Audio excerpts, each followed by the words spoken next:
ಓಂ ತದೇತತ್ಸಹಸ್ರಂ ತತ್ಸರ್ವಂ ತಸ್ಯಮೇನ್ನಂ ಮಿತ್ರಂ ದಕ್ಷಿಣಂ ಸದಿತಿ ಪ್ರಾಣಃ ಪರೋಕ್ಷಪ್ರಿಯಾ ಇವ ಹಿ ದೇವಾಃ ಓಂ ಯೋಗವಿದಾಂ ನೇತ್ರೇ ನಮಃ. ಓಂ ಇಮಾ ಬ್ರಹ್ಮ ಬೃಹದ್ದಿವೋ ವಿಭಕ್ತೆ ನದಂಬವೋದತೀನಾಂ ಇಂದ್ರಾಯ ಶೋಷಮಗ್ರ್ಯಃ ಸ್ವರ್ಷಾ ನದೆಯೋ ಯುವತೀನಾಂ. ಶ್ರೀ ಗುರುಭ್ಯೋ ನಮಃ. ಮಹಾಭಾರತಸ್ಯ ಭಗವತ ಬಾದರಾಯಣೇನ ಪ್ರಣೀತಸ್ಯ ಅನುಶಾಸನ ಪರ್ವಣಿ ಏಕಷಷ್ಟ್ಯುತ್ತರ ದ್ವಿಶತತಮಃ ಭಾಗಃ 261ನೇಯ ಭಾಗಃ ಅಯಂ. ಅದ್ಯ ಯೋಗವಿದಾಂ ನೇತಾ ಇತಿ ನಾಮ್ನಃ ಅರ್ಥವಿವರಣೇನ ಸಾಕಂ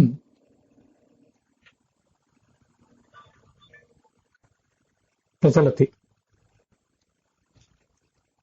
ಅಸ್ಯ ಮಂತ್ರಸ್ಯ ಬೃಹದ್ದಿವಃ ಇತಿ ಯಃ ಋಷಿಃ ಅಥರ್ವಣಃ ಪುತ್ರಃ ಸಹ ಇಂದ್ರಾಯ ಇಂದ್ರಶಬ್ದವಾಚ್ಯಾಯ ಭಗವತೆ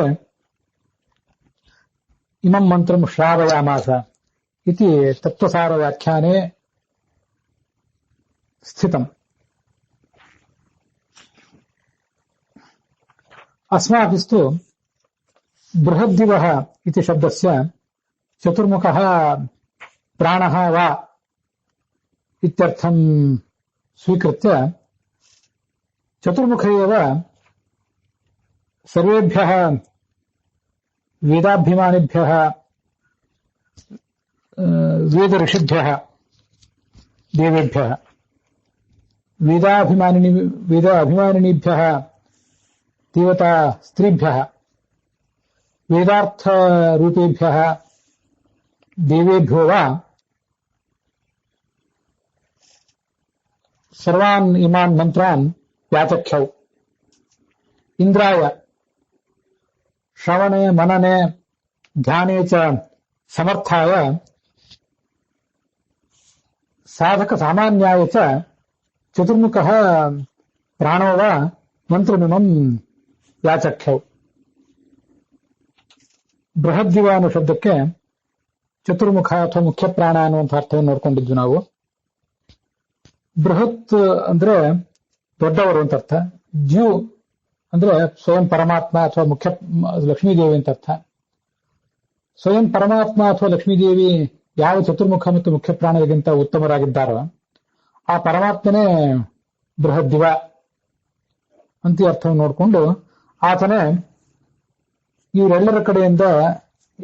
ಇವರೆಲ್ಲರಿಗೂ ಉಪದೇಶ ಮಾಡಿದ್ದಾನೆ ಈ ಮಂತ್ರವನ್ನ ಅನ್ನೋದನ್ನು ನೋಡಿದ್ದೀವಿ. ಆ ಮಂತ್ರದ ಅರ್ಥವನ್ನು ನೋಡುವಾಗ ಬೃಹದ್ದಿವ ಅಂತ ಬಳಿಕ ನಮಗೆ ಕಾಣಿಸುವಂತ ಶಬ್ದ ಇಮಾ ಬ್ರಹ್ಮ ಅಂತ ಅನ್ವಯಾರ್ಥದಲ್ಲಿ ಇಮಾ ಬ್ರಹ್ಮ ಅಂತ ಆಮೇಲೆ ಇರುವಂತ ಶಬ್ದ. ಅದಕ್ಕೊಂದು ಅರ್ಥವನ್ನು ಕೂಡ ಗಮನಿಸೋಣ. ಇಮಾ ಅಂದ್ರೆ ಇಮಾನಿ ಅಂತ ಅರ್ಥ. ಇಮಾನಿ ಇದಂ ಇಮೆ ಇಮಾನಿ. ಇಮಾನಿ ಅನ್ನುವುದು ಪ್ರಥಮ ವಿಭಕ್ತಿಯ ಬಹುವಚನ. ಬ್ರಹ್ಮ ಅಂದ್ರೆ ವೇದವಾಕ್ಯಾನಿ ಅಂತ ಅರ್ಥ ಮಾಡ್ಕೊಂಡಿದ್ದೀವಿ ನಾವು. ವೇದವಾಕ್ಯಾನಿ ಅಂತ ಬಹುವಚನದಲ್ಲಿ ಪ್ರಥಮ ವಿಭಕ್ತಿ ಬಹುವಚನದಲ್ಲಿ ಅಥವಾ ಅದು ದ್ವಿತೀಯ ವಿಭಕ್ತಿ ಬಹುವಚನ. ಚತುರ್ಮುಖ ಈ ವೇದವಾಕ್ಯಗಳನ್ನು ಹೇಳಿರುವುದರಿಂದ ಇಮಾನಿ ಅನ್ನುವುದು ಮತ್ತೆ ವೇದವಾಕ್ಯಾನಿ ಅನ್ನುವುದು ದ್ವಿತೀಯ ವಿಭಕ್ತಿ ಬಹುವಚನ. ಆದ್ರೆ ಮೂಲ ವೇದವಾಕ್ಯದಲ್ಲಿ ಇಮಾ ಅಂತ ಏಕವಚನ ಇದೆ, ಇಮಾ ಅಂತ ಬಹುವಚನ ಇದೆ. ಇಮಾ ಅಂದ್ರೆ ಇಮಾನಿ ಅಂತ ಅರ್ಥ. ಇಮಾನಿ ಅಂತ ದ್ವಿತೀಯ ವಿಭಕ್ತಿ ಬಹುವಚನ ಇದೆ. ಆದರೆ ವೇದವಾಕ್ಯಾನಿ ಎಂಬ ಅರ್ಥವನ್ನು ಕೊಡುವಂತಹ ಬ್ರಹ್ಮ ಶಬ್ದ ಮಾತ್ರ ಬ್ರಹ್ಮ ಬ್ರಹ್ಮಣಿ ಬ್ರಹ್ಮಾಣಿ ಅಂತ ಬ್ರಹ್ಮಣಿ ಬ್ರಹ್ಮಾಣಿ ಪ್ರಥಮ ವಿಭಕ್ತಿ ಮತ್ತು ದ್ವಿತೀಯ ವಿಭಕ್ತಿಯಲ್ಲಿಯೂ ಅದು ಏಕವಚನದಲ್ಲಿ ಬ್ರಹ್ಮ ಅಂತಾನೆ ಆಗ್ತದೆ. ಹೀಗೆ ವಿಶೇಷಣ ಮತ್ತು ವಿಶೇಷಗಳಲ್ಲಿ ಇಮಾನಿ ಅನ್ನುವ ಅರ್ಥವನ್ನು ಕೊಡುವ ಇಮಾ ಅನ್ನುವ ಶಬ್ದ ಬಹುವಚನದಲ್ಲಿದೆ. ಬ್ರಹ್ಮ ಅನ್ನುವ ಶಬ್ದ ಮಾತ್ರ ಏಕವಚನದಲ್ಲಿದೆ. ವಿಶೇಷಣ ಬಹುವಚನದಲ್ಲಿಯೂ ವಿಶೇಷ ಏಕವಚನದಲ್ಲಿಯೂ ಇದೆ. ಅದು ಯಾಕೆ ಹಾಗೆ ಅದನ್ನು ಒಂದು ಬಾರಿ ಹೀಗೆ ನೋಡ್ಬೇಕು ಅಂತ ಕಾಣಿಸ್ತದೆ ನನಗೆ. ಇಮಾನಿ ಅಂದ್ರೆ ಈ ಅಂದ್ರೆ ಅದು ಋಗ್ವೇದದಲ್ಲಿರುವ, ಯಜುರ್ವೇದದಲ್ಲಿರುವ, ಸಾಮ ಅಥರ್ವ ವೇದದಲ್ಲಿರುವ, ಸಂಹಿತ, ಬ್ರಾಹ್ಮಣ, ಆರಣ್ಯಕ ಉಪನಿಷತ್ತುಗಳಲ್ಲಿರುವಂಥ ಅಂತ ಅರ್ಥ. ಅದಕ್ಕೆ ಇಷ್ಟೆಲ್ಲ ವೇದ ಭಾಗಗಳಿವೆ. ಜೊತೆಗೆ 5ನೇ ವೇದ ಅಂತ ಕರೆಸ್ಕೊಂಡಿರುವಂಥ ಇತಿಹಾಸ ಪುರಾಣಗಳಿವೆ. ಇವೆಲ್ಲ ವೇದ ವಾಕ್ಯಗಳು ಇಮಾನಿ ಅಂದ್ರೆ ಈ ಎಲ್ಲಾ ಶಾಸ್ತ್ರ ವಾಕ್ಯಗಳು ಬಹುವಚನ ಇದೆ. ಬಹುತ್ವವನ್ನು ತೋರಿಸಿದ್ದಾರೆ. ವಿಶೇಷಣಕ್ಕೆ ಬಹುತ್ವವನ್ನು ತೋರಿಸಿ ಬ್ರಹ್ಮ ಅಂತ ವಿಶೇಷದಲ್ಲಿ ಏಕವಚನ ಯಾಕೆ ಹಾಕಿದ್ದಾರೆ ಅಂದ್ರೆ, ಇವೆಲ್ಲಾ ವಾಕ್ಯಗಳು ಬಹುವಾಗಿದ್ರೂ ಕೂಡ ಅವುಗಳಿಂದ ಪ್ರತಿಪಾದ್ಯವಾದಂತಹ ಬ್ರಹ್ಮ ಮಾತ್ರ ಒಂದೇ ಆಗಿದೆ. ಪರಮಾತ್ಮನನ್ನೇ ಅವೆಲ್ಲಾ ವೇದ ವಾಕ್ಯಗಳು ಪ್ರತಿಪಾದನೆ ಮಾಡ್ತಾ ಇವೆ. ಅವುಗಳೆಲ್ಲದರ ಲಕ್ಷ್ಯ ಮಾತ್ರ ಒಂದೇ ಆಗಿದೆ. ಅದ್ಯಾವುದಂದ್ರೆ ಬ್ರಹ್ಮ. ಪರಮ ಮುಖ್ಯ ವೃತ್ತಿಯಿಂದ, ಪರಮಯೋಗ ವೃತ್ತಿಯಿಂದ, ಮಹಾಯೋಗದಿಂದ ಆ ಪರಮಾತ್ಮನನ್ನೇ ಅವರು ಪ್ರತಿಪಾದನೆ ಮಾಡ್ತಾರೆ. ನಾವೀಗ ಯೋಗ ವಿಧಾನ ನೇತ ಅನ್ನೋ ಶಬ್ದದ ಅರ್ಥವನ್ನು ನೋಡ್ತಾ ಇದ್ದೀವಲ್ಲ. ಯೋಗ ಅಂತಂದ್ರೆ ಕರ್ಮಯೋಗ, ಜ್ಞಾನಯೋಗ, ಭಕ್ತಿಯೋಗ ಹೀಗೆಲ್ಲ ಅರ್ಥಗಳಿವೆ. ಆ ಅರ್ಥಗಳು ಆ ಕಡೆ ಇರಲಿ. ಯೋಗ ಅಂತಂದ್ರೆ ನಾನು ಕಳೆದ ದಿವಸ ನೋಡಿದಂತೆ ಶಬ್ದಕ್ಕೂ ಮತ್ತು ಅರ್ಥಕ್ಕೂ ಇರುವಂತ ಸಂಬಂಧ, ಒಂದು ಧಾತು ಒಂದು ಪ್ರತ್ಯೇಕ ಇರುವಂತ ಸಂಬಂಧ. ಇದು ಒಂದು ಯೋಗ ಶಬ್ದ. ಪಾಚಕ ಅನ್ನುವಲ್ಲಿ ಪಚಧಾತು, ಅಕ ಅಂತ ಪ್ರತ್ಯಯ, ಹೀಗೆಲ್ಲ ಇರುವುದರಿಂದ ಅದನ್ನು ಯೌಗಿಕ ಶಬ್ದ ಅಂತ ಹೇಳ್ತಾರೆ. ಎಲ್ಲಾ ಶಬ್ದಗಳು ಕೂಡ, ಜಗತ್ತಿನ ಪ್ರತಿಯೊಂದು ಶಬ್ದವೂ ಕೂಡ ಪರಮ ಮುಖ್ಯ ವೃತ್ತಿಯಿಂದ, ಮಹಾಯೋಗ ವೃತ್ತಿಯಿಂದ, ವ್ಯಾಕರಣಕ್ಕೆ ಸಂಬಂಧಪಟ್ಟ ಮಹಾಯೋಗ ಆ ಮೂಲಕ ಎಲ್ಲಾ ಶಬ್ದಗಳು ಎಷ್ಟೇ ಇರಲಿ, ಅವು ಹೇಳುವುದು ಯಾರನ್ನ ಅಂದ್ರೆ ಒಬ್ಬ ಬ್ರಹ್ಮನನ್ನ. ವೇದೇಶ ಸರ್ವೈಹಿ ಅಹಮೇವ ವೇದ್ಯ, ಒಬ್ಬನೇ ವೇದ್ಯನಾಗಿದ್ದಾನೆ. ಹೀಗೆ ಒಂದು ಅಭಿಪ್ರಾಯವನ್ನು ತಿಳಿಸಲಿಕ್ಕೆ ಏಕಂ ಸದ್ವಿಪ್ರಾ ಬಹುಧಾ ವದಂತಿ ಅಂತೆಲ್ಲ ನಾವಿದು ನೋಡಿದ್ದೀವಿ. ಸುಪರ್ಣಂ ವಿಪ್ರಾಃ ಕವಯೋ ವಚೋಭಿಹಿ ಏಕಂ ಸಂತಂ ಬಹುಧಾ ಕಲ್ಪಯಂತಿ ಅಂತ ಧರ್ಮ ಸೂಕ್ತದಲ್ಲಿ ಬರೋ ಮಾತು. ಅವನು ಒಬ್ಬನೇ ಬ್ರಹ್ಮ. ಅವನನ್ನೇ ಈ ವೇದ ವಾಕ್ಯಗಳು ಮಾತ್ರ, ಶಾಸ್ತ್ರ ವಾಕ್ಯಗಳು ಮಾತ್ರ ಬೇರೆ ಬೇರೆ ರೀತಿಯಾಗಿ ಹೇಳ್ತಾ ಇವೆ. ಆದ್ರಿಂದ ಇಮಾನಿ ಅಂತ ವಿಶೇಷಣವನ್ನು ಬಹುವಚನವಾಗಿ ಹಾಕಿ ವಿಶೇಷವನ್ನು ಬ್ರಹ್ಮ ಅಂತ ಅನ್ನೋದನ್ನು ಮಾತ್ರ ಏಕವಚನದಲ್ಲಿ ಹೇಳಿದ್ದಾರೆ. ಈ ಒಂದು ಸಂಗತಿಯನ್ನು ತೋರಿಸಲಿಕ್ಕೆ ಅಂತ ನನ್ನ ಆಲೋಚನೆ.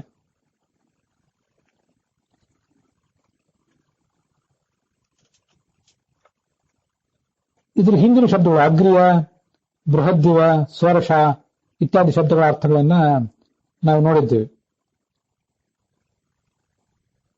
ವಹ ಓದತೀನಾಂ ಯೋ ಯುವತೀನಾಂ ನದಂ ನದಂ ಪ್ರತ್ಯೇಕಂ ಅಧಿಪಂ ದೇವಂ. ನೀನು ನಿನ್ನ ಅವತಾರಗಳಲ್ಲಿ ಬೆಳಕಿಗೆ ತಂದ ಅನೇಕಾನೇಕ ಶಾಸ್ತ್ರಗಳು, ಅದೆಲ್ಲದರ ನದರು ಅಂದ್ರೆ ಅಧಿಪತಿಗಳು, ಅವರು ಗರುಡಾದಿಗಳು, ಅದಕ್ಕೆ ಋಷಿಗಳು. ಸುಪರ್ಣ ಅಖಿಲ ವೇದಾನಾಂ ಪಂಚರಾತ್ರಸ್ಯ ನಾಗರಾಟ್, ಪಂಚರಾತ್ರಕ್ಕೆ ನಾಗರಾಜ, ಎಲ್ಲ ವೇದಗಳಿಗೆ ಗರುಡ ಋಷಿಯಾಗಿದ್ದಾನೆ. ಹೀಗೆ ಅದಕ್ಕೆ ಮುನಿಗಳು, ಋಷಿಗಳು ಅನ್ನೋ ದೃಷ್ಟಿಯಿಂದ ಅಧಿಪತಿಗಳಾದವರು, ಆ ವೇದಾರ್ಥ ರೂಪರಾದವರು ಆ ದೃಷ್ಟಿಯಿಂದ ವೇದದ ಅಧಿಪರಾದವರು. ಇನ್ನು ಕೆಲವರು ವೇದದ ಅಭಿಮಾನನೀಯರಾದಂತಹ ಸ್ತ್ರೀಯರಿದ್ದಾರೆ. ಅವರು ಎಲ್ಲರೂ ಕೂಡ ಪುರುಷರು ವೇದಾಭಿಮಾನಿಗಳು, ಸ್ತ್ರೀಯರು ವೇದಾಭಿಮಾನಿಗಳೇ. ಅವರೆಲ್ಲರೂ ಕೂಡ ನದಂ ನದಂ ಅಂತ ಈ ಎರಡು ಶಬ್ದಗಳಿಂದ ಈ ವೇದವಾಕ್ಯದಲ್ಲಿ ಸೂಚಿತ ಆಗಿದ್ದಾರೆ.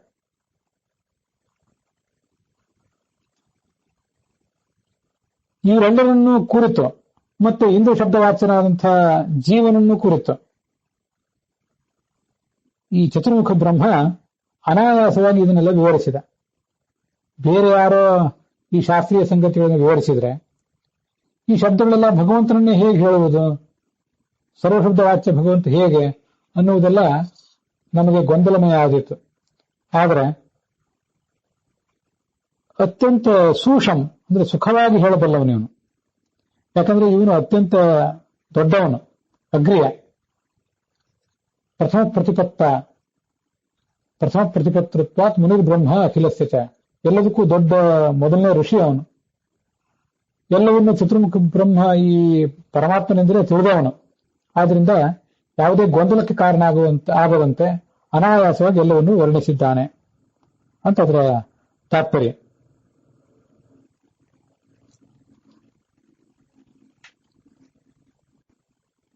ಸೂಷಂ ಅನ್ನುವುದಕ್ಕೆ ಹೃದಯಂಗಮವಾಗಿ ಅಂತ ಅರ್ಥ. ಅದನ್ನು ವರ್ಣನೆ ಮಾಡುವ ರೀತಿಯೂ ಕೂಡ ತುಂಬಾ ಸುಂದರವಾಗಿರ್ತದೆ. ಮತ್ತೆ ಹೃದಯಂಗಮ, ಹೃದಯ ಅಂದ್ರೆ ಮನಸ್ಸು, ಮನಸ್ಸನ್ನ ಗಮ ತಟ್ಟುವಂತಹ ಮಾತುಗಳು ಅವೆಲ್ಲವೂ ಕೂಡ ಚತುರ್ಮುಖ ಬ್ರಹ್ಮನ ಮಾತುಗಳು.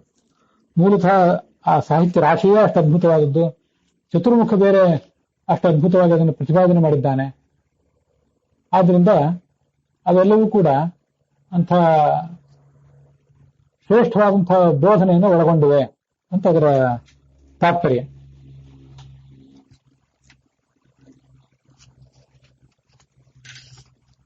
ಈ ಮಂತ್ರ ಯೋಗವಿಧಾಂ ನೇತ ಅನ್ನುವ ಭಗವಂತನ ನಾಮದ ವಿವರರೂಪವಾಗಿದೆ ಅಂತ ನಾವು ನೋಡಿದ್ದೇವೆ. ಈಗ ಯೋಗವಿಧಾಂ ನೇತ ಅಂದ್ರೆ ಸಂಬಂಧಗಳನ್ನ ಪಡೆದವರು. ಯೋಗ ಅಂದ್ರೆ ಸಂಬಂಧ, ಆ ಸಂಬಂಧವನ್ನು ತಿಳಿದವರು ಅಥವಾ ಸಂಬಂಧವನ್ನು ಪಡೆದವರು. ಆ ಪಡೆದವರಲ್ಲಿ ಈತ ಶ್ರೇಷ್ಠ, ಭಗವಂತ ಶ್ರೇಷ್ಠ. ಮತ್ತೆ ಪಡೆದವರಿಗೆ ಈತ ನೇತ, ಮೋಕ್ಷಕ್ಕೆ ಕರ್ಕೊಂಡು ಹೋಗುವಂಥವನು, ಇವರೆಲ್ಲರನ್ನು ಸಂಸಾರದ ಬಂಧನದಿಂದ ಮುಕ್ತರನ್ನಾಗಿ ಮಾಡುವಂಥವನು ಅಂತ ಹೀಗೆ ಅರ್ಥ ಅದಕ್ಕಿದೆ. ಅದರಿಂದ ಯೋಗ ಅಂತಂದ್ರೆ ವೇದಾಂತನೇ ಏನಾಗಬೇಕಾಗಿಲ್ಲ, ಒಟ್ಟಾರೆ ಯಾವುದೇ ಸಂಬಂಧ. ಯೋಗ ಅಂತಂದ್ರೆ ಭಗವಂತನ ಪ್ರಾಪ್ತಿಗೆ ಉಪಾಯವಾದದ್ದನ್ನ ಯೋಗ ಅಂತ ಶಾಸ್ತ್ರದಲ್ಲಿ ವರ್ಣಿಸ್ತಾರೆ.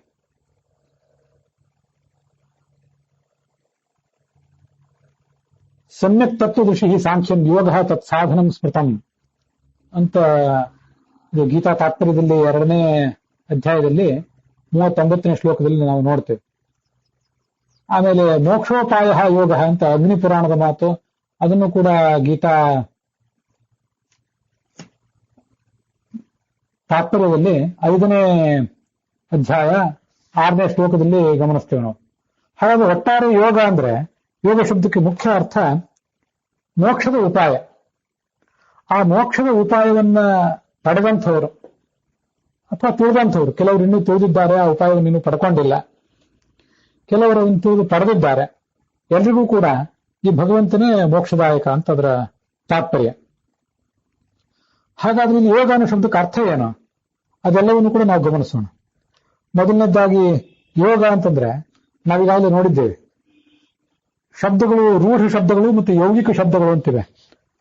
ರೂಢಿಯಿಂದ ಒಂದು ಶಬ್ದ ಏನನ್ನಾದರೂ ವರ್ಣನೆ ಮಾಡಿದರೆ, ದೇವದತ್ತ, ಯಜ್ಞದತ್ತ ಇತ್ಯಾದಿ ಶಬ್ದಗಳು ರೂಢಿಯಿಂದ ಆ ಪರಮಾತ್ಮನನ್ನ ಪ್ರತಿಪಾದನೆ, ರೂಢಿಯಿಂದ ಆಯಾ ವ್ಯಕ್ತಿಗಳನ್ನ ಪ್ರತಿಪಾದನೆ ಮಾಡ್ತಾರೆ. ಯಜ್ಞದತ್ತ ಅಂತ ವ್ಯಕ್ತಿಗೆ ಹೆಸರಿಟ್ಟಿರ್ತಾರೆ. ಯಾಕೆ ಹೆಸರಿಡ್ತಾರೆ? ಕರೀಲಿಕ್ಕೊಂದು ಏನಾದ್ರೂ ಹೆಸರು ಬೇಕು, ಅದಕ್ಕಾಗಿ ಹೆಸರಿಟ್ಟಿರ್ತಾರೆ ಅಷ್ಟೇ. ಇವೆಲ್ಲವೂ ಕೂಡ ರೂಢ, ಅದಕ್ಕೇನು ವಿಶೇಷ ಕಾರಣ ಏನೂ ಇರೋದಿಲ್ಲ. ಆದ್ರೆ ಯೌಗಿಕ ಅನ್ನುವಂಥ ಒಂದು ಶಬ್ದ ಏನಿರ್ತವಲ್ಲ, ಯೌಗಿಕ ಶಬ್ದ ಏನೂ ಅರ್ಥವಿಲ್ಲದೆ ಇರುವಂತಹ ಶಬ್ದ ಅಲ್ಲ. ಅದು ಒಂದು ನಿರ್ದಿಷ್ಟವಾದಂತಹ ಅರ್ಥವನ್ನ ತನ್ನ ಆ ವಸ್ತುವಿನಲ್ಲಿ ಅದು ಪ್ರತಿಪಾದನೆ ಮಾಡ್ತದೆ. ಹೀಗೆ ಪ್ರತಿಪಾದನೆ ಮಾಡುವುದರಿಂದಲೇ ಅದಕ್ಕೆ ಯೌಗಿಕ ಶಬ್ದ ಅಂತ ಹೇಳ್ತಾರೆ. ಆದ್ರಿಂದ ಪಾಚಕ ಮೊದಲಾದ ಶಬ್ದಗಳು, ಪಾಚಕ, ನಿರ್ವಾಹಕ ಇತ್ಯಾದಿ ಶಬ್ದಗಳೆಲ್ಲವೂ ಕೂಡ ಯೋಗ ಶಬ್ದಗಳು ಅಂತ, ಯೌಗಿಕ ಶಬ್ದಗಳು ಅಂತ ಕರೆಸ್ಕೊಂಡಿವೆ. ಆ ಯೋಗವನ್ನು ಬಲ್ಲವರು, ಇದು ಮೊದಲನೇದಾಗಿ ಶಬ್ದ ಮತ್ತು ಅದರ ಅರ್ಥಗಳನ್ನ ಬಲ್ಲಂಥವರು.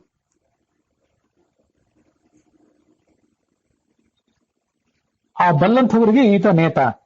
ಶಬ್ದ ಮತ್ತು ಅರ್ಥಗಳನ್ನು ತಿಳ್ಕೊಳ್ಳುವುದೇನಿದೆಯಲ್ಲ, ಅದು ಒಂದು ಮೋಕ್ಷೋಪಾಯ ಅಂತ. ಯಾಕೆಂದ್ರೆ ಯಥ ಸರ್ವಗುಣತ್ವಂ ಸ್ಯಾತ್ ಸರ್ವನಾಮತ್ವಯವಹಿ. ಸರ್ವಗುಣತ್ವ ಅಂತನ್ನೋದು ಪರಮಾತ್ಮನಲ್ಲಿ ಬರಬೇಕಾದ್ರೆ ಅವನು ಸರ್ವನಾಮ ಶಬ್ದ ವಾಚ್ಯನಾಗಿದ್ರೆ, ಸರ್ವನಾಮಗಳಿಂದಲೂ ವಾಚ್ಯನಾಗಿದ್ರೆ ಮಾತ್ರ ಆ ಸರ್ವನಾಮತ್ವ ಅಂತನ್ನೋದು ಅವನಿಗೆ ಬರ್ಲಿಕ್ಕೆ ಸಾಧ್ಯ.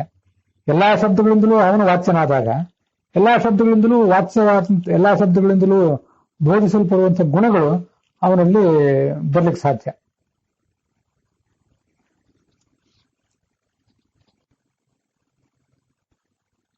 ತಮ್ಮ ಶಕ್ತಿಗನುಸಾರವಾಗಿ ಎಲ್ಲ ವೇದಗಳನ್ನು ಓದಿ ಆ ಮೂಲಕ ಭಗವಂತನ ಗುಣಗಳನ್ನು ತಿಳ್ಕೊಳ್ಳುವುದೇ ನಮ್ಮ ತಾತ್ಪರ್ಯ. ಹೀಗೆ ಭಗವಂತನ ಗುಣಗಳನ್ನು ತಿಳ್ಕೊಳ್ಬೇಕಾದ್ರೆ ಆ ಒಂದೊಂದು ಶಬ್ದವೂ ಕೂಡ ಭಗವಂತನ ಹೇಗೆ ಪ್ರತಿಪಾದನೆ ಮಾಡ್ತದೆ ಅಂತ ಅನ್ನೋದನ್ನು ನಾವು ತಿಳ್ಕೊಳ್ಳೇಬೇಕು. ಆದ್ರಿಂದ ಯೋಗವನ್ನು ಬಲ್ಲವರು ಅಂದ್ರೆ ಶಬ್ದ ಮತ್ತು ಅರ್ಥಗಳ ಸಂಬಂಧವನ್ನು ಬಲ್ಲವರು, ಮತ್ತೆ ಆ ಶಬ್ದವು ಆ ವಸ್ತುವನ್ನ, ಭಗವಂತ ಎಂಬ ವಸ್ತುವನ್ನು ಹೇಗೆ ಪ್ರತಿಪಾದನೆ ಮಾಡ್ತದೆ ಅಂತ ಅನ್ನೋದನ್ನ ಮನವರಿಕೆ ಮಾಡಿಕೊಂಡವರು ಅಂತ ಅರ್ಥ ಇದೆ. ಅಂಥ ಯೋಗಜ್ಞರಾದವರನ್ನ ಈತ ಮುಕ್ತಿ ಕರ್ಕೊಂಡು ಹೋಗ್ತಾನೆ. ಇದು ನಮಗೆ ತತ್ವಸಾರ ವ್ಯಾಖ್ಯಾನದಲ್ಲಿ ಕಾಣಿಸುವಂತಹ ಅರ್ಥ. ಎಲ್ಲಾ ಶಬ್ದಗಳ, ಎಲ್ಲಾ ವೇದಗಳ ವೃತ್ತಿಯು ಕೂಡ ಭಗವಂತನಲ್ಲಿ ಇರುವುದನ್ನು ಯಾರು ತಿಳಿದಿದ್ದಾರೆ ಅವರಿಗೆ ಆತ ಸುಖದಾಯಕ, ಮೋಕ್ಷದಲ್ಲಿ ಸುಖದಾಯಕ ಅಂತ ಅದರ ಅರ್ಥ. ಇದು ಯೋಗ ವಿಧಾನ್ಯತ, ಯೋಗ ವೇತ್ತರು ಅಂದ್ರೆ ಅವರೇ ಯೋಗ ವೇತ್ತರು. ಯೋಗವಿತ್ತು ಅಂತ ಅನ್ನೋದಕ್ಕೆ ಕಳೆದ ದಿವಸ ಮತ್ತೊಂದು ಅರ್ಥ ನೋಡಿದ್ದೇವೆ. ಸಾಮ್ಯಂ ಈಶ್ವರ ರೂಪೇಶು ಸರ್ವತ್ರ ತದಧೀನತಾಂ. ಇದು ಭಾಗವತ ತಾತ್ಪರ್ಯ 1ನೇ ಸ್ಕಂದ 4ನೇ ಅಧ್ಯಾಯ ಮತ್ತೆ 4ನೇ ಶ್ಲೋಕ. ಭಗವಂತನ ಎಲ್ಲ ರೂಪಗಳು ಕೂಡ ಸಮಾನ ಅಂತ ಅನ್ನೋದನ್ನ ತಿಳ್ಕೊಳ್ಬೇಕು. ಮತ್ತೆ ಎಲ್ಲವೂ ಕೂಡ, ಈ ಜಗತ್ತೆಲ್ಲವೂ ಕೂಡ ಅವನ ಅಧೀನ ಆಗಿದೆ ಅಂತ ತಿಳ್ಕೊಳ್ಬೇಕು. ಹೀಗೆ ಯಾರು ತಿಳ್ಕೊಂಡಿರ್ತಾನಲ್ಲ ಅವನನ್ನೇ ಯೋಗವಿತ್ತು ಅಂತ ಹೇಳ್ತಾರೆ. ಯೋಗವಿತ್ತು ಅಂದ್ರೆ ಬೇರೆ ಯಾವ್ದಾದ್ರು ಯೋಗ ಅಂತ ತಿಳ್ಕೊಂಡವನಲ್ಲ, ಭಗವಂತನ ರೂಪಗಳ ಸಮಾನತೆ, ಎಲ್ಲ ಕಡೆ ಭಗವಂತನ ರೂಪಗಳ ಸಮಾನ, ಮತ್ತು ಜಗತ್ತೆಲ್ಲವೂ ಕೂಡ ಆತನ ಅಧೀನ. ಹೀಗೆ ತಿಳ್ಕೊಂಡಂಥವನೇ ಯೋಗವಿತ್ತು ಅಂತ ಕರೆಸ್ಕೊತಾನೆ. ಯಾವುದೇ ಒಂದು ಕರ್ಮವನ್ನ, ಒಂದು ಕೆಲಸವನ್ನ ಮಾಡುವುದರಲ್ಲಿ ನಮಗಿರುವಂತಹ ಒಂದು ಕೌಶಲ, ನೈಪುಣ್ಯ ಏನಿರ್ತದೆ ಅದನ್ನೇ ಯೋಗ ಎಂಬ ಶಬ್ದದಿಂದ ಹೇಳ್ತಾರೆ. ಇದು ಕೂಡ ಶಾಸ್ತ್ರದಲ್ಲಿ ಕಂಡಿದೆ. ಇಂಥ ಕೌಶಲವನ್ನ ಯಾರು ಹೊಂದಿದ್ದಾರೆ ಅವರಿಗೂ ಕೂಡ ಈತನೇ ನೇತ, ಅವರನ್ನು ಮೋಕ್ಷಕ್ಕೆ ಕರ್ಕೊಂಡು ಹೋಗುವಂಥವನು. ಲೌಕಿಕ ಕಾರ್ಯಗಳನ್ನ ಆರಂಭದಲ್ಲಿಯೇ ಮಾಡಿದರೂ ಕೂಡ ಮುಂದೆ ಪರಮಾತ್ಮನ ಪ್ರೀತಿಯ ಉದ್ದೇಶದಿಂದ ಕರ್ಮವನ್ನು ಮಾಡ್ತಾ ಯಾರು ಮುಂದುವರಿತಾರೆ ಅವರೆಲ್ಲರೂ ಕೂಡ ಭಗವಂತನ ಸದ್ಗತಿಯನ್ನ ಒಂದಲ್ಲ ಒಂದು ಬಾರಿ ಪಡಿತಾರೆ ಅಂತ ಶಾಸ್ತ್ರ ಹೇಳುವುದರಿಂದ ಕರ್ಮದಲ್ಲಿ ಕೌಶಲ್ಯವನ್ನು ಪಡ್ಕೊಂಡಿರುವಂತಹ ಸಾಧಕರು ಕೂಡ ಯೋಗಿಗಳು ಅಂತ ಕರೆಸ್ಕೊಂಡಿದ್ದಾರೆ. ಅವರನ್ನು ಈತ ಸದ್ಗತಿಗೆ ಮುಟ್ಟಿಸ್ತಾನೆ.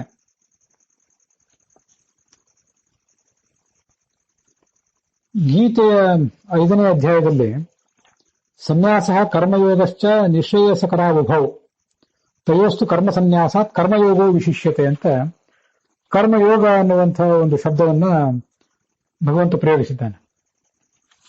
ಆದ್ರಿಂದ ಯೋಗ ಅಂದ್ರೆ ಕರ್ಮಯೋಗನೂ ಹೌದು. ಆ ಕರ್ಮಯೋಗವನ್ನ ಮಾಡ್ತಾ ಇರುವಂಥವರು ಕರ್ಮಯೋಗ ವಿತ್ಗಳು. ಅವರಿಂದ ಈ ಭಗವಂತ ಪ್ರತಿಪಾದ್ಯ ಅಂತ ಅದರ ಅರ್ಥ. ಭಕ್ತಿಯೋಗ, ಕರ್ಮಯೋಗ, ಜ್ಞಾನಯೋಗ ಅವರ ಅರ್ಥಗಳನ್ನ ಈಗ ಸದ್ಯದಲ್ಲೇ ಇನ್ನೊಂದು ಬಾರಿ ನೋಡೋಣ. ಅದಲ್ಲದೆ ಈ ಗೀತಾದಲ್ಲಿ ಬಂದಿರುವಂಥದ್ದನ್ನ ನೋಡ್ತಿದ್ದೇವೆ ಅಷ್ಟೇ. ಈಗ ಸಾಂಖ್ಯ, ಯೋಗ ಇವೆರಡೂ ಕೂಡ ಪ್ರತ್ಯೇಕವಾದಂತಹ ಶಾಸ್ತ್ರಗಳು ಅಂತ ಕೆಲವರು ಅಜ್ಞಾನಿಗಳು ಹೇಳ್ತಾರೆ. ವಾಸ್ತವಿಕವಾಗಿ ಅದು ಅದೇನು ಸರಿಯಲ್ಲ. ಸಾಂಖ್ಯ ಅಂದ್ರೆ ತತ್ವಜ್ಞಾನ ಅಂತ ಅರ್ಥ, ಯೋಗ ಅಂತಂದ್ರೆ ಮೋಕ್ಷದ ಉಪಾಯ ಅಂತ ಅರ್ಥ.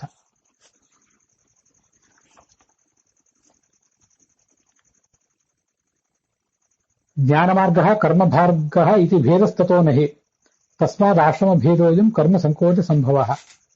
ಇದು ವ್ಯಾಸಸ್ಮೃತಿಯ ಮಾತು, ಗೀತೆಯ 5ನೇ ಅಧ್ಯಾಯದ ತಾತ್ಪರ್ಯದಲ್ಲಿ ಬಂದಿರುವಂಥದ್ದು.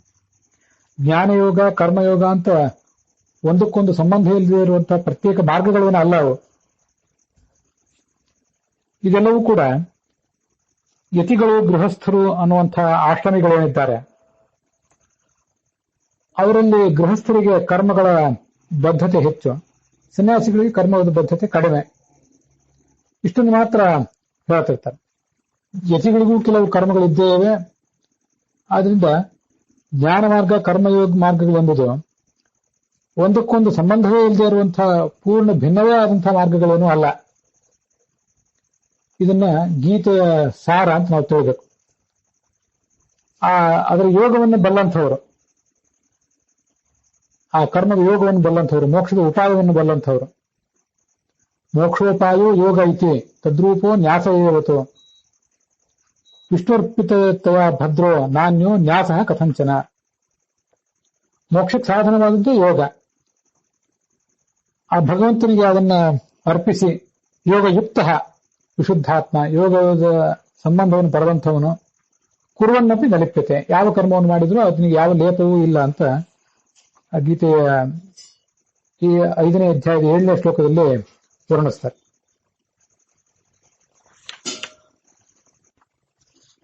ಯೋಗ ಕರ್ಮಸು ಕೌಶಲಂ ಅಂತ ಹೇಳಿದ್ನಲ್ಲ, ಕರ್ಮವನ್ನು ಮಾಡುವುದರಲ್ಲಿ ಒಂದು ಕೌಶಲ ಅಂದರೆ ಯದೇವ ವಿದ್ಯೆಯ ಕರೋತಿ ತದೇವ ವೀರ್ಯವತ್ತರಂ ಭವತಿ. ಶಾಸ್ತ್ರಗಳನ್ನು ಸರಿಯಾಗಿ ತಿಳಿದುಕೊಂಡು ಆ ಮೂಲಕ ಹೇಗೆ ಕರ್ಮಗಳನ್ನು ಮಾಡಬೇಕು ಅಂತನ್ನುವುದನ್ನು ತಿಳಿದುಕೊಂಡು ಮಾಡುವಂತಹ ಒಂದು ಶಕ್ತಿಗೆನೆ ಯೋಗ ಅಂತ ಹೇಳ್ತಾರೆ. ಸರಿಯೇ, ಗೀತಾ ತಾತ್ಪರ್ಯದಲ್ಲಿರುವಂತಹ ಅರ್ಥ ಯಥಾವದ್ ವಿಷ್ಣು ಜ್ಞಾತ್ವ ತದರ್ಥತ್ವೇನ ಕರ್ಮಕರಣಮಿತ್ಯೇತದ ಕರ್ಮಕೌಶಲಮೇವ ಯೋಗ ಭಗವಜ್ಞಾನಮೇವ ಬುದ್ಧಿ. ಇದು ಗೀತಾ ತಾತ್ಪರ್ಯ 2ನೇ ಅಧ್ಯಾಯ 50ನೇ ಶ್ಲೋಕ. ಅಲ್ಲಿಯೇ ಕರ್ಮ ಯೋಗ ಕರ್ಮಸು ಕೌಶಲಂ ಅಂತ ಬಂದಿರೋದು.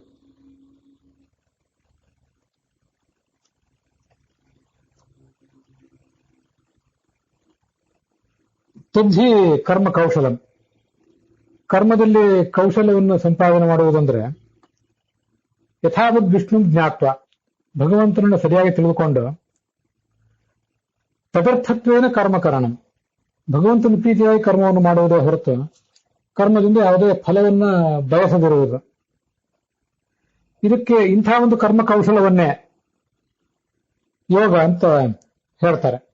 ಹಾಗಾಗಿ ಯೋಗ ವಿತ್ಗಳು ಅಂದ್ರೆ ಈ ರೀತಿಯಾಗಿ ಭಗವಂತನನ್ನ ಸರಿಯಾಗಿ ತಿಳಿದು ಅವನ ಪ್ರೀತ್ಯರ್ಥವಾಗಿ ಕರ್ಮವನ್ನು ಮಾಡುವವರು ಅಂತ ಅದರ ತಾತ್ಪರ್ಯ. ಯೋಗ ಕರ್ಮಸು ಕೌಶಲಂ ಅಂತ ಅನ್ನೋದಕ್ಕೆ ಹೀಗೊಂದು ಅರ್ಥ ಆಗ್ತದೆ.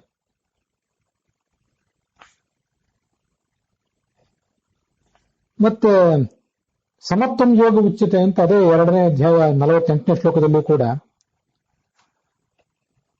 ಎಲ್ಲವನ್ನೂ ಸಮಾನವಾಗಿ ಕಾಣುವುದು. ಸಿದ್ಧ ಸಿದ್ಧೋ ಸಮೋಭೂತ್ವ ಸಮತ್ವಂ ಯೋಗ ಉಚ್ಯತೆ.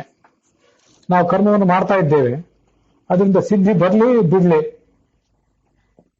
ಫಲ ಸಿಗಲಿ ಸಿಗದೇ ಇರಲಿ, ಅದನ್ನ ಸಮಾನವಾಗಿ ಕಾಣುವುದು ಯೋಗ ಅಂತ ಶಾಸ್ತ್ರದಲ್ಲಿ ವರ್ಣಿತಾಗಿದೆ. ಇಂಥ ಯೋಗವನ್ನ ನಾವೀಗಾಗಲೇ ನೋಡಿದಂತೆ ಜ್ಞಾನ, ಭಗವಂತನನ್ನು ಸರಿಯಾಗಿ ತಿಳಿದು ಜ್ಞಾನಪೂರ್ವಕವಾಗಿ ಕರ್ಮವನ್ನು ಮಾಡುವುದು ಯೋಗ. ಮತ್ತೆ ಯಾವುದೇ ಒಂದು ಫಲ ಸಿಗಲಿ ಅದರಲ್ಲಿ ಕೂಡ ಸಮಾನತೆಯನ್ನು ತಾಳುವುದು ಮತ್ತೊಂದು ರೀತಿಯಾದಂತಹ ಯೋಗ. ಇವೆಲ್ಲವೂ ಕೂಡ ಯೋಗಗಳು ನಾವು ನೋಡ್ತಾ ಇರುವಂತೆ. ಮತ್ತೆ ಕರ್ಮಯೋಗ ಜ್ಞಾನಯೋಗ ಅಂತ ಹೀಗೊಂದು ವಿವರ ಏನಿದೆ, ಇದು ನಮಗೆ ಸ್ಪಷ್ಟವಾಗಿ ವಿವರವಾಗಿ ಭಾಗವತ ತಾತ್ಪರ್ಯದ 11ನೆಯ ಸ್ಕಂದದಲ್ಲಿ 16ನೇ ಅಧ್ಯಾಯದ 12ನೇ ಶ್ಲೋಕದ ರೂಪದಲ್ಲಿ ಕಾಣಿಸ್ತದೆ. ಅಲ್ಲಿ ಯಾರು ಭಕ್ತಿ ಯೋಗಿಗಳು, ಯಾರು ಕರ್ಮಯೋಗಿಗಳು ಅಂತನ್ನುವುದನ್ನೆಲ್ಲ ಹೇಳಿದ್ದಾರೆ. ಅದನ್ನು ಕೂಡ ಈಗ ನಾವು ಅವಗಾಹನೆಗೆ ತಂದುಕೊಳ್ಳೋಣ.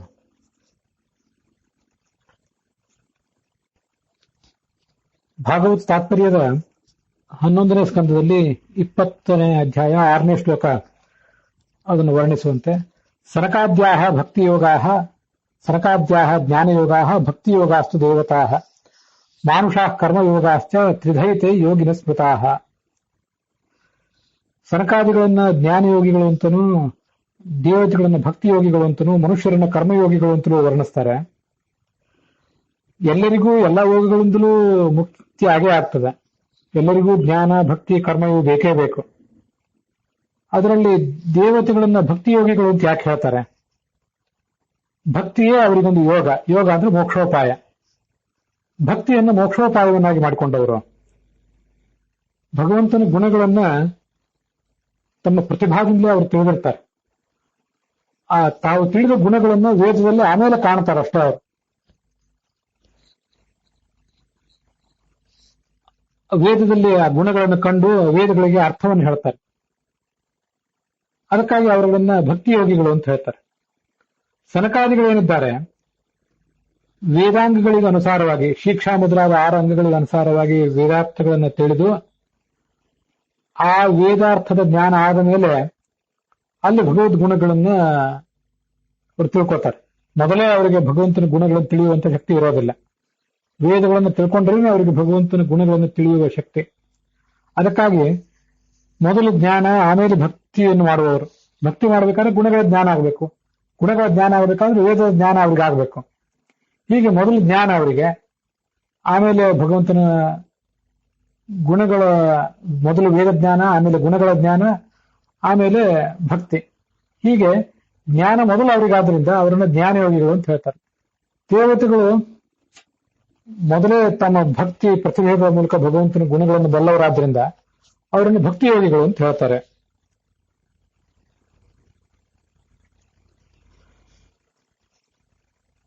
ಮತ್ತೆ ಭಗವದ್ಗುಣ ಅಂಗಾನುಸಾರಿ ವೇದಾರ್ಥಂ ಜ್ಞಾತ್ವಾ ತದನುಸಾರತಃ ಭಗವದ್ಗುಣಾಯಿ ನೀಯಂತೆ ತೇ ಪ್ರೋಕ್ತಾ ಕರ್ಮಯೋಗಿನಃ. ಅವರನ್ನ ಕರ್ಮಯೋಗಿಗಳು ಅಂತ, ಅವರನ್ನ ಜ್ಞಾನಯೋಗಿಗಳು, ಸನಕಾದಿಗಳನ್ನ ಜ್ಞಾನಯೋಗಿಗಳು ಅಂತ ಹೇಳ್ತಾರೆ. ಕರ್ಮಾಣಿ ಶಾಸ್ತ್ರತೋ ಜ್ಞಾತ್ವಾ ತತ್ಪಾಧಾನ್ಯಾನುಸಾರತಃ ವಿಜ್ಞಾತಾಯೇ ಗುಣ ವಿಷ್ಣೋ ಜ್ಞೇಯಾಸ್ತೆ ಕರ್ಮಯೋಗಿನಃ. ಈ ಮನುಷ್ಯರನ್ನ ಕರ್ಮಯೋಗಿಗಳು ಅಂತ ಹೇಳ್ತಾರೆ. ಯಾಕೆ ಕರ್ಮಯೋಗಿಗಳು ಅಂತ ಹೇಳ್ತಾರೆ ಅಂದ್ರೆ, ಅವರಿಗೆ ಕರ್ಮಗಳನ್ನು ಮಾಡುವಂತಹ ಒಂದು ಬದ್ಧತೆ ಉಳಿದವರಿಗಿಂತ ಹೆಚ್ಚು. ಕರ್ಮಗಳನ್ನು ಮಾಡುವುದಾದ್ರೂ ಹೇಗೆ? ಶಾಸ್ತ್ರಗಳ ಜ್ಞಾನ ಇಲ್ಲದೆ ಹೋದ್ರೆ ಕರ್ಮಗಳ ಜ್ಞಾನ ಅವರಿಗೆ ಆಗೋದಿಲ್ಲ. ಹೀಗೆ ಶಾಸ್ತ್ರಗಳ ಮೂಲಕ ಕರ್ಮಗಳನ್ನು ತಿಳಿದು ಆಮೇಲೆ ಭಗವಂತನ ಗುಣಗಳನ್ನು ತಿಳಿದು ಭಕ್ತಿ ಮಾಡ್ತಾರೆ. ಅದಕ್ಕಾಗಿ ಅವರನ್ನ ಕರ್ಮ ಮಾಡಬೇಕಾದ ಬದ್ಧತೆ ಇರುವವರಾದ್ರಿಂದ ಅವ್ರನ್ನ ಕರ್ಮಯೋಗಿಗಳು ಅಂತ ವರ್ಣಿಸ್ತಾರೆ.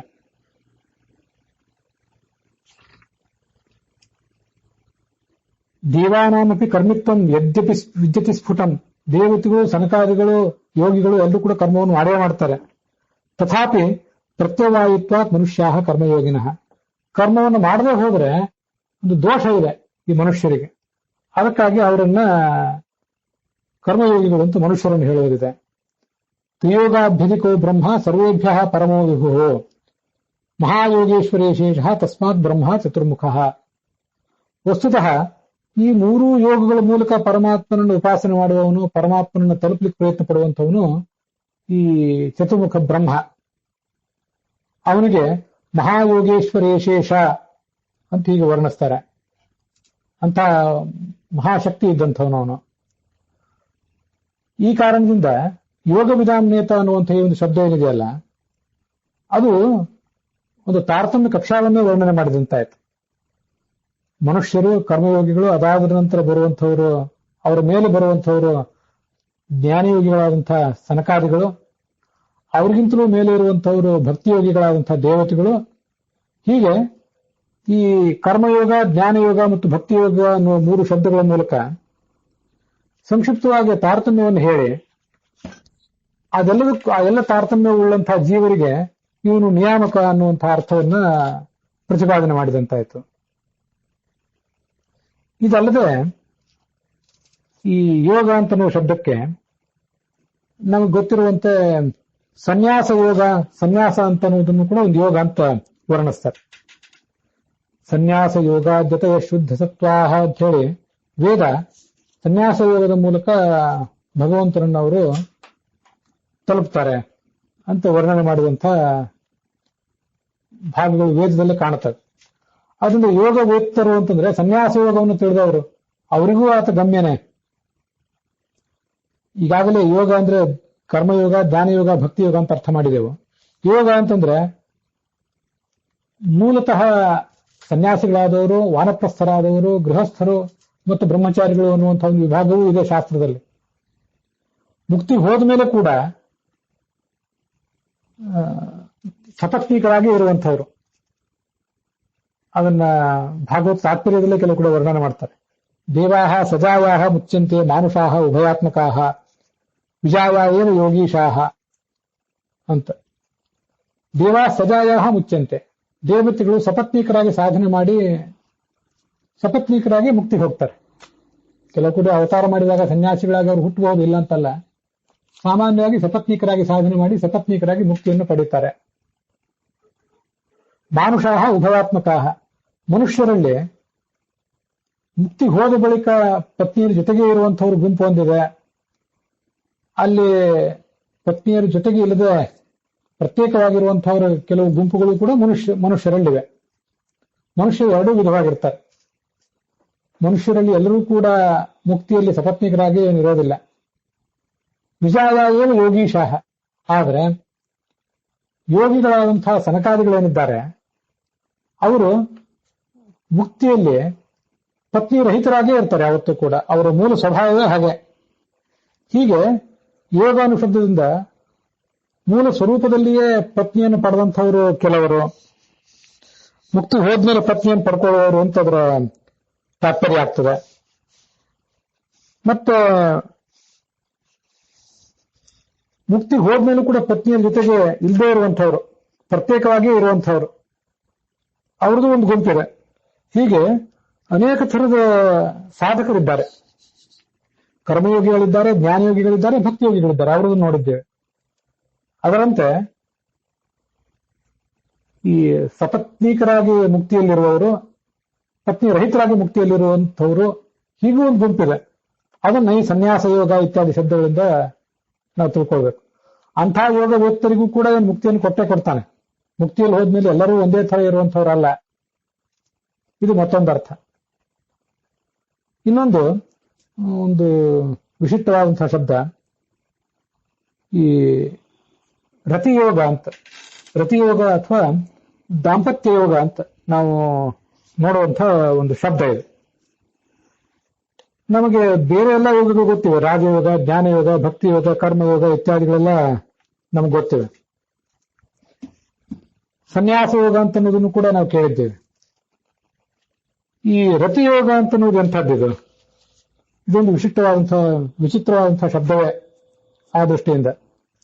ಆದರೆ ಆಚಾರ್ಯರು ಸರ್ವಮೂಲದಲ್ಲೇ ಭಾಗವತ ತಾತ್ಪರ್ಯದಲ್ಲಿಯೇ ಈ ರತಿಯೋಗ ಅನ್ನುವಂತಹ ಒಂದು ಶಬ್ದವನ್ನು ಪ್ರಯೋಗ ಮಾಡಿದ್ದಾರೆ.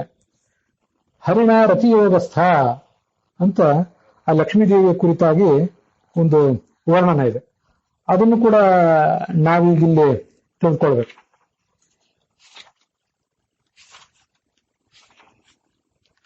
ವೇದಾಭಿಮಾನಿ ಸಾಕ್ಷಾತ್ ಸಾವಿಷ್ಣು ದೂರತಸ್ಥಿತ. ನಾವಿದನ್ನು ಹಿಂದೆ ನೋಡಿದ್ದೇವೆ, ಇನ್ನೊಂದು ಬಾರಿ ಈಗ ನೋಡ್ಬೇಕಷ್ಟೆ. ವೇದಾಭಿಮಾನಿಯಾದಂಥ ಲಕ್ಷ್ಮೀದೇವಿಯ ರೂಪ ಪರಮಾತ್ಮನಿಂದ ದೂರ ಇದೆ. ಯಜ್ಞ ಎಂಬ ರೂಪ ಆ ಭಗವಂತನ ವಕ್ಷಸ್ಥಳವನ್ನ ಆಶ್ರಯಿಸಿಕೊಂಡಿದೆ. ಅದು ಯಜ್ಞಕ್ಕೆ ಅಭಿಮಾನಿನಿಯಾದ ರೂಪ. ದೂರದಲ್ಲಿರುವಂಥದ್ದು ವೇದಕ್ಕೆ ಅಭಿಮಾನಿನಿಯಾದ ರೂಪ. ಇನ್ನ ಯಜ್ಞದಲ್ಲಿ ಕೊಡಲ್ಪಡುವಂತಹ ದಕ್ಷಿಣೆಗೆ ಅಭಿಮಾನಿಯಾದಂತಹ ಮತ್ತೊಂದು ರೂಪ ಇದೆ. ಅದು ಹರಿಯ ಎಡಭಾಗವನ್ನ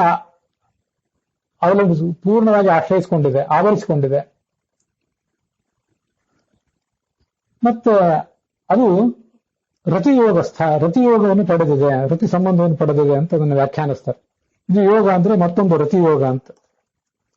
ಇದನ್ನ ಯೋಗ ಅಂತ ಶಾಸ್ತ್ರ ವರ್ಣಿಸಿರುವುದಕ್ಕೆ ಒಂದು ಮಹತ್ವದ ಕಾರಣ ಇದೆ. ದೇವತೆಗಳು ನಡೆಸುವಂತಹ ದಾಂಪತ್ಯ ಏನಿದೆ ಅದು ಯಾವತ್ತೂ ಕೂಡ ಭಗವಂತನಿಗೆ ಪ್ರೀತಿಕರ ಅಂತ ಭಾಗವತ ತಾತ್ಪರ್ಯದಲ್ಲೇ ವರ್ಣನೆ ಮಾಡಿದ್ದಾರೆ. ದೈವೇ ರತ್ಯೈವ ಚ ಪ್ರೀತಿ ವಿಷ್ಣು ಪುತ್ರಾತ್ಮ ಮಾನುಷೇ ಅಂತ. ಯವಾಯಾಮಿಷ ಮಧ್ಯಾಹ್ನಿ ಹರೇ ಪೂಜಾರ್ಥಮೇವತ್ತು. ದಾಂಪತ್ಯ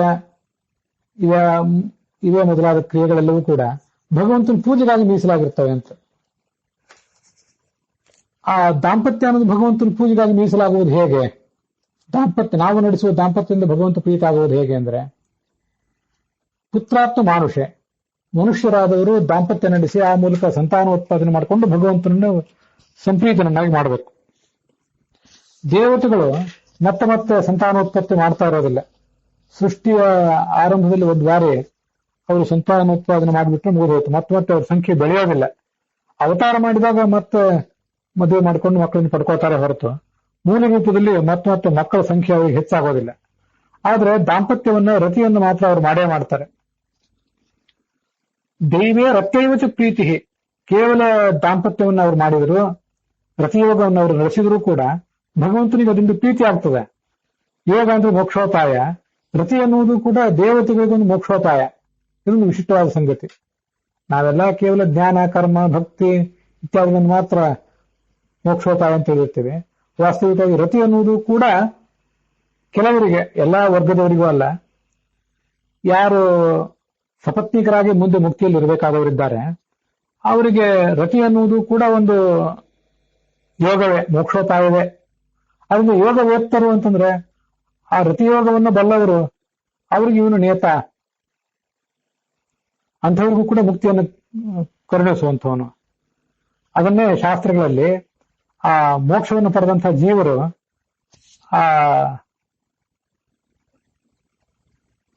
ಆ ಮುಕ್ತ ಲೋಕದಲ್ಲಿಯೂ ಕೂಡ ಅನೇಕ ರೀತಿಯಾದ ಭೋಗಗಳನ್ನು ಅನುಭವಿಸ್ತಾರೆ. ನಮ್ಮ ಮಾನ್ಯತೆಯಾಪಿ ಮುನಿಭಿ ಸುರತಂ, ಮುನಿಗಳಾದವರು, ಜ್ಞಾನಿಗಳಾದವರು ಈ ಒಂದು ದಾಂಪತ್ಯವನ್ನ, ರತಿಯನ್ನ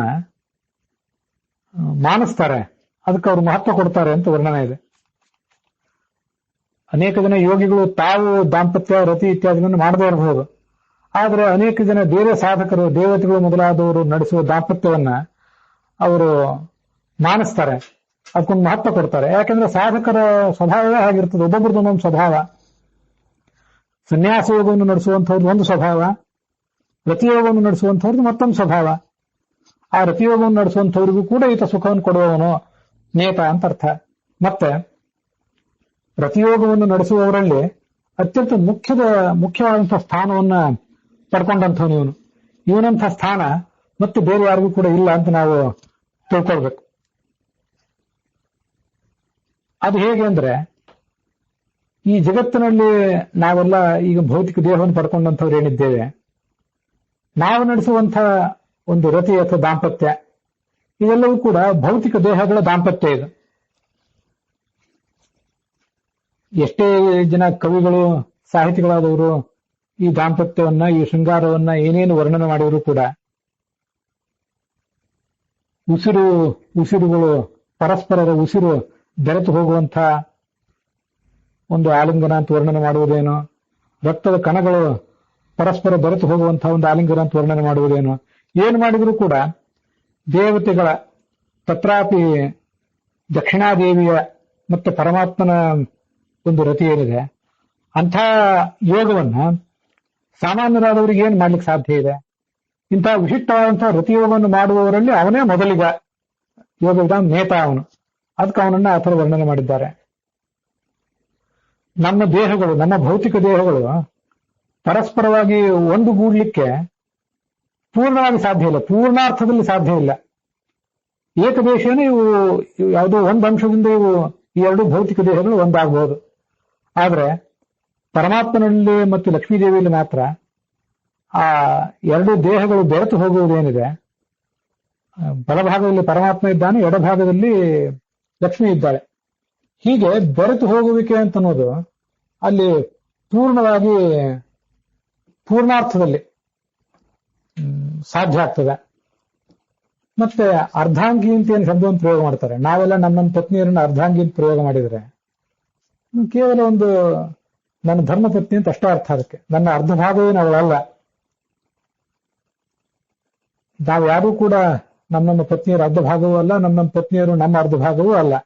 ಆದ್ರೆ ಲಕ್ಷ್ಮೀದೇವಿ, ದಕ್ಷಿಣಾದೇವಿ ಮಾತ್ರ ಪರಮಾತ್ಮನ ಅರ್ಧ ಭಾಗವೇ. ಇಂಥ ರತಿಯೋಗವನ್ನು ಅವರಿಬ್ಬರು ಪಡೆದವರಿದ್ದಾರೆ. ಇಂಥ ರತಿಯೋಗವನ್ನು ಮಾಡುವಂಥವರಲ್ಲಿ ಆತ ಬಹಳ ಮುಖ್ಯನಾದವನು ಅಂತ ಅದರ ತಾತ್ಪರ್ಯ. ಯೋಗ ವಿಧಾನ ನೇತ ಅಂತ ಅನ್ನೋದಕ್ಕೆ. ಹೀಗೆ ಒಟ್ಟಾರೆ ಯೋಗ ವಿಧಾನ ನೇತ ಅನ್ನೋ ಶಬ್ದಕ್ಕೇನೆ ತಾರತಮ್ಯ ಕಕ್ಷಾದಲ್ಲಿ ಇರುವಂತಹ ಅನೇಕ ಜನರ ಸಾಧಕರೇನಿದ್ದಾರೆ, ಕೆಲವರು ಸನ್ಯಾಸ ಯೋಗಿಗಳು, ಕೆಲವರು ದಾಂಪತ್ಯ ಯೋಗಿಗಳು, ಕೆಲವರು ಕರ್ಮಯೋಗಿಗಳು, ಕೆಲವರು ಭಕ್ತಿ ಯೋಗಿಗಳು, ಕೆಲವರು ಜ್ಞಾನ ಯೋಗಿಗಳು, ಆ ಎಲ್ಲಾ ಥರದ ಸಾಧಕರನ್ನು ಕೂಡ ಹೇಳುವಂತಹ ಒಂದು ತುಂಬಾ ಸುಂದರವಾದಂತಹ ಶಬ್ದ ಅದು. ತಾರತಮ್ಯ ಕಕ್ಷಾದಲ್ಲಿ ಸಾಕಾಷ್ಠ ಸಾ ಪರಾಗತಿ ಅಂತ ಕೊನೆಯ ಹಂತದಲ್ಲಿರುವಂಥವನು ಆ ಪರಮಾತ್ಮ, ಅವನನ್ನ ತಿಳಿಸುವಂತಹ ಒಂದು ಶಬ್ದ ಅದು. ಅದಕ್ಕಾಗಿ ಆ ಭಗವಂತನನ್ನ ಯೋಗ ವಿಧಾನೇತ ಅಂತ ಹೀಗೆ ಉಪಾಸನೆ ಮಾಡಬೇಕು. ಹೀಗೆ ತಾರತಮ್ಯ ಕಕ್ಷಾವನ್ನೇ ಆ ಯೋಗ ಎಂಬ ಶಬ್ದದಿಂದ ಹೇಳಿದಂತಹ ಬೇರೊಂದು ಶಬ್ದ ಇಂಥ ಒಂದೇ ಒಂದು ಶಬ್ದದಿಂದ ಇಡೀ ತಾರತಮ್ಯ ಕಕ್ಷಾವನ್ನೇ ವರ್ಣನೆ ಮಾಡಿದಂತಹ ಶಬ್ದ ನನಗೆ ಬೇರೆ ಎಲ್ಲೂ ಕಾಣಲಿಲ್ಲ.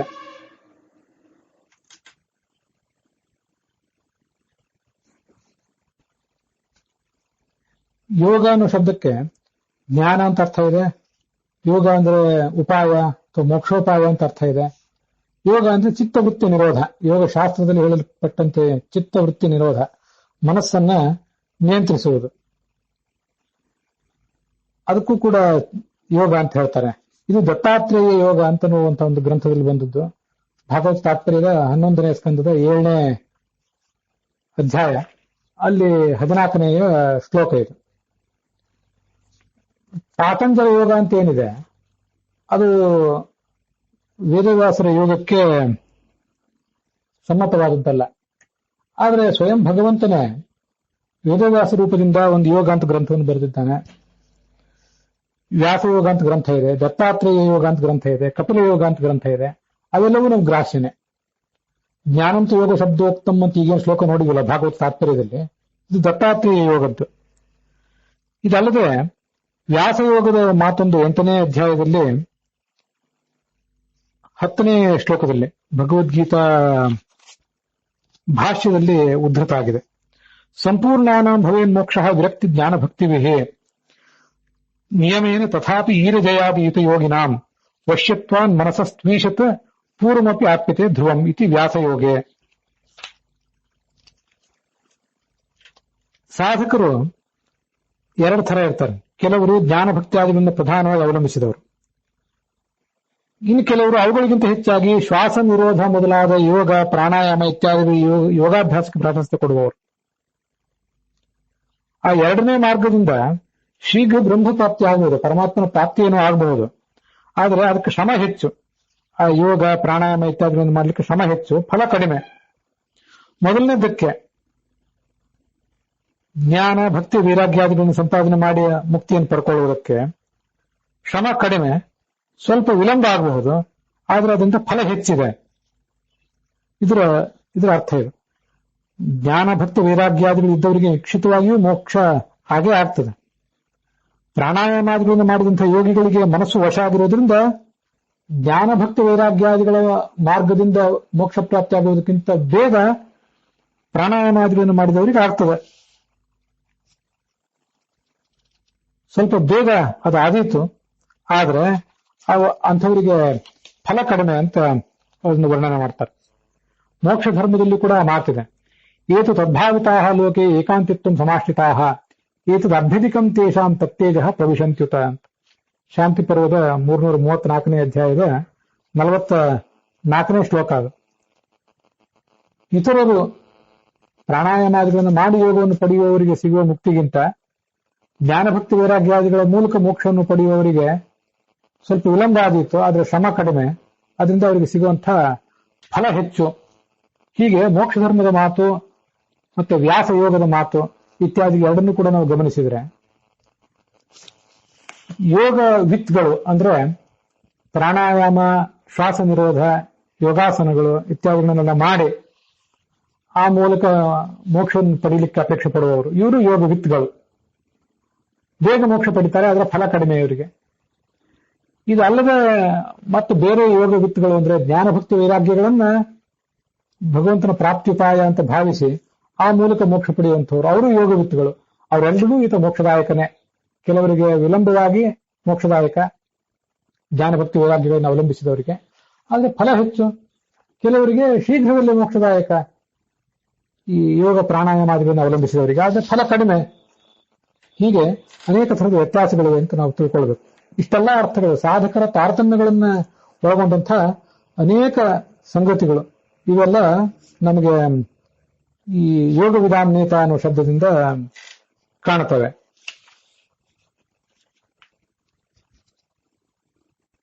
ಲಕ್ಷಾಲಂಕಾರದಲ್ಲಿ ಇದಕ್ಕೆ ವಿಶೇಷ ಅರ್ಥವನ್ನೇನು ಹೇಳಿಲ್ಲ. ಶಾಂಕರ ಭಾಷ್ಯದಲ್ಲಿ ಯೋಗವನ್ನ ತಿಳಿದವರು, ಅದನ್ನು ಹೊಂದಿದವರು, ಅದನ್ನು ವಿಚಾರ ಮಾಡುವವರು, ಅವರ ಯೋಗಕ್ಷೇಮಗಳನ್ನ ಭಗವಂತನೇ ನೋಡಿಕೊಳ್ತಾನೆ. ತೇಷಾಂ ನಿತ್ಯಾಭಿಯುಕ್ತಾನಂ ಯೋಗಕ್ಷೇಮಂ ವಹಾಮ್ಯಹಂ ಅಂತ ಗೀತಾ 9ನೇ ಅಧ್ಯಾಯ 22ನೇ ಶ್ಲೋಕದಲ್ಲಿ ವರ್ಣನೆ ಮಾಡಿದ್ದಾರೆ. ಮತ್ತೆ ಪರಾಶರ ಭಟ್ಟರ ವ್ಯಾಖ್ಯಾನದಲ್ಲಿ ಉಪಾಯ ಭಕ್ತಿನಿಷ್ಠಾ ಏತೆ ಚ ಯೋಗವಿದ ಸ್ಮೃತಾಃ ತೇಷಾಂ ಚ ಫಲಪರ್ಯಂತೆ ನೇತಾ ನಿರ್ವಾಹಕಶ್ಚ ಯಃ. ಉಪಾಯ ನಿಷ್ಠೆ ಇದ್ದವರು, ಮೋಕ್ಷೋಪಾಯಗಳನ್ನು ನಿಷ್ಠೆಯಿಂದ ಅನುಸರಿಸುವಂಥವ್ರು, ಅದನ್ನ ಫಲ ಸಿಗುವವರೆಗೂ ಅನುಷ್ಠಾನಕ್ಕೆ ತರುವಂಥವ್ರು, ಅಂಥವ್ರನ್ನೇ ಯೋಗಿಗಳು, ಯೋಗವಿತ್ಗಳು ಅಂತ ಹೇಳ್ತಾರೆ. ಅವರನ್ನು ಮೋಕ್ಷಕ್ಕೆ ಒಯ್ಯುವವನು ಯೋಗವಿದಾಂ ನೇತ. ಯೋಗ ಅಂದ್ರೆ ಸಮಾಧಿ, ಸಮಾಧಿಯನ್ನು ಬಲ್ಲಂತ ಭಕ್ತರೇ ಯೋಗವಿತ್ಗಳು, ಅವರನ್ನು ಮೋಕ್ಷಕ್ಕೆ ತೆಗೆದುಕೊಂಡು ಹೋಗುವವನು ಅಂತ ಸತ್ಯಸಂಧ ಸ್ವಾಮಿಗಳ ಅರ್ಥವನ್ನು ನೋಡ್ತೇವೆ ನಾವು. ಹೀಗೆ ಸಾಧಕರ ಒಂದು ದೊಡ್ಡ ವರ್ಗನೇ ಇದೆಯಲ್ಲ, ಈ ಎಲ್ಲ ವರ್ಗಗಳನ್ನ ಯೋಗವಿತ್ ಎಂಬ ಶಬ್ದದಿಂದ ತಿಳಿಸಿದ್ದಾರೆ. ಅವರನ್ನು ಮೋಕ್ಷಕ್ಕೆ ಕರ್ಕೊಂಡು ಹೋಗುವಂಥವನು ಯೋಗವಿದಾಂ ನೇತ. ಇದೆಲ್ಲ ಇಂದ್ರಾಯ ಶೂಷಮಗ್ರಿಯ ನದಂ ಯೋಯುವತೀನಾಂ ಓದತೀನಾಂ ನದಂ ಇತ್ಯಾದಿ ಶಬ್ದಗಳಿಂದ ನಮಗೆ ಗೊತ್ತಾಗ್ತದೆ. ಅದು ಹೇಗೆ? ಇಂದ್ರ ಅಂದ್ರೆ ಸಮರ್ಥ, ಮುಕ್ತಿಯನ್ನು ಪಡೆಯಲಿಕ್ಕೆ ಸಮರ್ಥನಾದವನು. ಕೆಲವರು ಯೋಗ ಪ್ರಾಣಾಯಾಮಾದಿಗಳನ್ನು ಅವಲಂಬಿಸಿ ಮುಕ್ತಿಯನ್ನು ಪಡೆಯುವಂಥವರು, ಕೆಲವರು ಜ್ಞಾನಭಕ್ತಿ ವೈರಾಗ್ಯಾದಿಗಳನ್ನು ಅವಲಂಬಿಸಿ ಮುಕ್ತಿ ಪಡೆಯುವವರು, ಕೆಲವರು ಸನ್ಯಾಸ ಯೋಗವನ್ನು ಅವಲಂಬಿಸಿ ಮುಕ್ತಿ ಪಡೆಯುವವರು, ಅದರಲ್ಲಿ ಸಮರ್ಥರು. ಕೆಲವರು ರತಿಯೋಗ, ದಾಂಪತ್ಯ ಯೋಗದಿಂದ ಮುಕ್ತಿಯನ್ನು ಪಡೆಯುವಂಥವರು.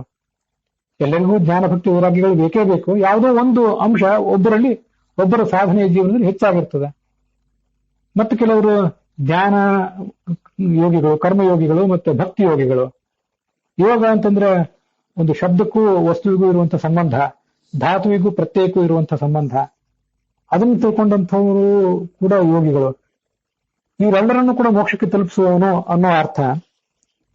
ಈ ಇಂದ್ರಾಯ ಮತ್ತು ನದಂ ವೇದದ ಅಧಿಪತಿಗಳಾದಂತಹ ಅನೇಕ ಜನ ದೇವತೆಗಳು, ಕೆಲವರು ಆ ವೇದಕ್ಕೆ ಕೆಲವು ಜನ ಋಷಿಗಳಾಗಿರ್ತಾರೆ, ಕೆಲವರು ಅಭಿಮಾನಿಗಳಾಗಿರ್ತಾರೆ, ಕೆಲವರು ಅದರ ಅರ್ಥರೂಪರಾಗಿರ್ತಾರೆ. ಇನ್ನು ಅದೇನೋ ಅಲ್ಲದೆ ಇದ್ರೆ ಇಂದ್ರರಾಗಿರ್ತಾರೆ ನಮ್ಮಂಥವ್ರು.